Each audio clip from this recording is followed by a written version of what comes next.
Betsy is a personal trainer, a qualified NLP coach, and co-owner of personal training studio Team Elwood. Nice to see you, Betsy. Hello, thank you for having me. Thanks for coming down. So what tends to be our biggest obstacle when getting into shape?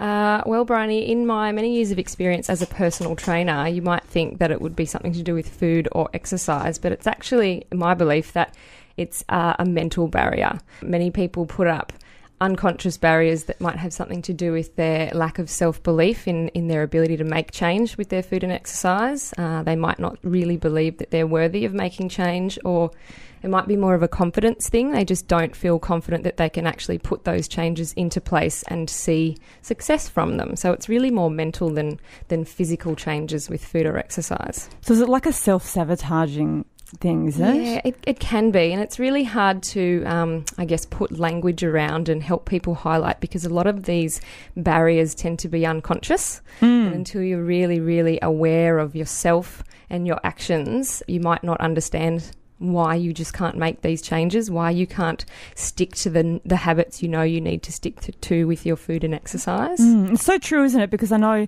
on a conscious level, you could sit there thinking, I want a better diet, I want to exercise more, but there's something underneath it that we, like you say, we're not even aware of because it's unconscious. That's sabotaging it. Yeah, that's right. And it seems really simple to just say, fix your exercise. Everybody knows we need to exercise more, move our bodies more, and follow a cleaner food plan and eat less junk. But why aren't we all doing it? We all know the rules, but we don't all do it. So it's much more to do with our emotions and our mental state, I believe. And so why is our emotions and mental state so important for this? Well, that's a very interesting question. I really believe that your mind and body are tightly linked, and I think a lot of people understand the link that physical health has on your mental well-being. Well, I believe the reverse is true as well, and if we can get ourselves into optimal mental well-being and mental and emotional shape, then we should be able to put those habits into place so we see the results from that physically.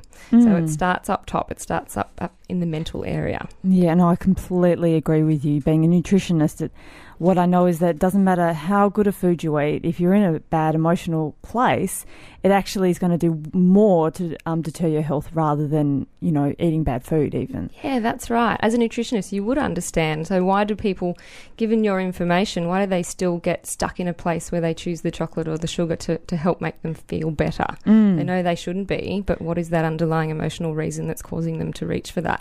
So from your perspective, and when you're dealing with clients, what do you do to help get to the bottom of that? How do you address this? At the moment, with our studio, we have a lot of trainers that we work with, and the first place we go to is just helping to encourage our people.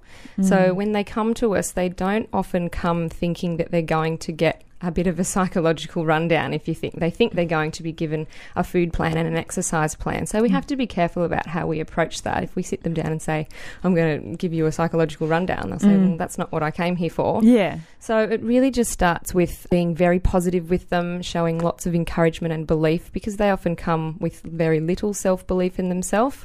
So, we just have to be their support network, really, and be their cheerleader. It starts with positivity and creating an understanding of what is possible and change is possible.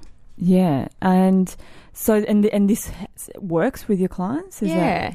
Look, it's a long journey, and I think that's an interesting point to make as well. Having a personal trainer isn't going to solve all your problems. It comes down to the person putting the advice of their trainer into action. And as we were talking about earlier, we can just help them create the confidence that they can actually put those things into place. So if I'm wanting to get into shape, what can I do that will help me reach my goals?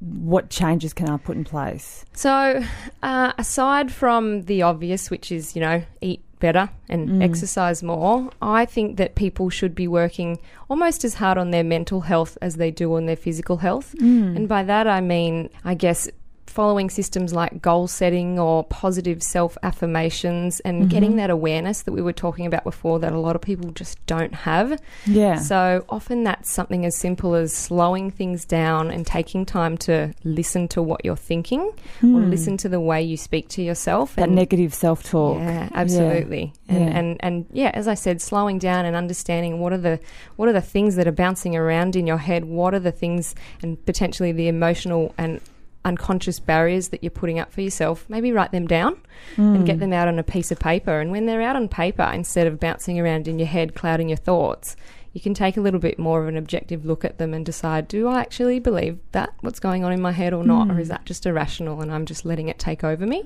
Yeah, I think that's a good idea. I mean, you can even, put Post-it notes on your mirror, can't you? Yeah. In the bathroom or something, just to remind you about what your goal is and am I doing it or not? Absolutely. Yeah. The reminding is a big thing. Because we all forget, don't we? Yes. Yeah, Yes. It's easy to do, especially when it's winter and it's getting colder and the motivation goes. Yes. Yeah. The easiest time to forget. And it's the time that most people start putting on weight, isn't it? Because they can cover everything up and, Yeah, Yeah, it tends to be. And then, lo and behold, the weather gets a little bit warmer and people start reaching out for a personal trainer again. Yeah, they're in shock. Oh, my God, I've got to be in bathers. Yeah. And so how important is motivation? Oh, look, Bryony, motivation is absolutely everything. And motivation can come from different sources. So to keep it really simple, I guess, motivation can come from two major sources. It can be either internal or external. So, for example, and I'll use, I guess, weight loss as an example. That's predominantly what I tend to work with. An external motivator for me to lose 10 kilos, for example, might be that my husband has actually said to me, I'm not attracted to you at the moment because, you've put on weight. Wow. So that's an example of an external motivator. It's motivating me to make a change with my weight because of something outside of me, something someone else It's has fear-based as well, It's isn't kind it? of fear-based, yeah. Whereas an internal motivator might be where I say to myself, I need to lose 10 kilos because at the moment I look in the mirror and I'm not happy with myself. So the emotions are within me and the motivator comes from me and no one else. Yeah. Nothing outside of me has prompted me to want to make a change. So that's completely internal. Mm-hmm. And it's my experience that if we can find internal motivators rather than external motivators, that usually creates longer lasting change and better change. Okay. I suppose the first thing that sprung to mind when you mentioned the internal was that, if someone looks at themselves and don't like the way they look, can that also be that sabotages them along the way, that it's sort of like, I don't deserve to look better or, that's a harder one as well, isn't it? Absolutely. When it's still probably a fear-based one because it's about not really being happy with yourself. Yeah, and that's starting to dive really, really deep into people's psyches and their unconscious barriers, and I think that's probably the job for more of a psychologist rather than a personal trainer.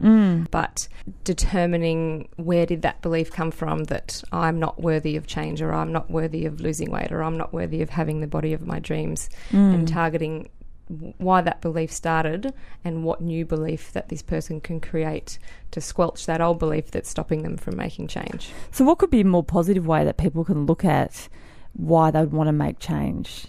I think it all comes down to a feeling. So many people come to me as a personal trainer and they say, I want to lose weight because I want to fit in my clothing, or I want to be able to run around with my kids for longer, which is a great motivator and it's very important. But my advice to most people is to chunk their motivators up to find what is the feeling that they want to get out of it. So that's great. You're gonna be able to run around with your kids more and you're going to make your kids happier. But what does that get for you? What does that get for you? And at the end of the day, if they continue to ask themselves, what's this going to get me? What's this going to get me? Usually it ends up as a feeling. It's going to get me happier. I'm going to feel proud of myself. I'm going to get more confident. So people don't tend to undertake actions because of a thing or a state. People don't, go to the gym and sweat for half an hour or lift weights for half an hour because they just love lifting weights. They do it because of the feeling it gives them afterwards. Yes. Either immediately afterwards or, 3 months afterwards, because they feel proud of themselves for having done that and proud of the result they've achieved. So my advice is to people, when you set yourself a health goal, think about the emotional feeling behind it. What is the real emotional, gut, compelling reason why you want to achieve this goal? And make that feeling be your motivator. Yeah. No, I think that's a really good way to look at it, because what people want is lasting results forever, isn't it? It's not a short-term thing health. It's about having the energy to do everything in your life that you want to do and to feel better. Yeah, absolutely. And feelings never go away. We're always going to feel something. Yeah. So if we keep the feeling as our motivator, it's always going to be a motivator. Whereas the skinny jeans, they get old and we get over them. That's right. And you're still the same person no matter what size you are, aren't you? And it's just about working out what it is that you're actually looking for and making it sustainable. Yeah.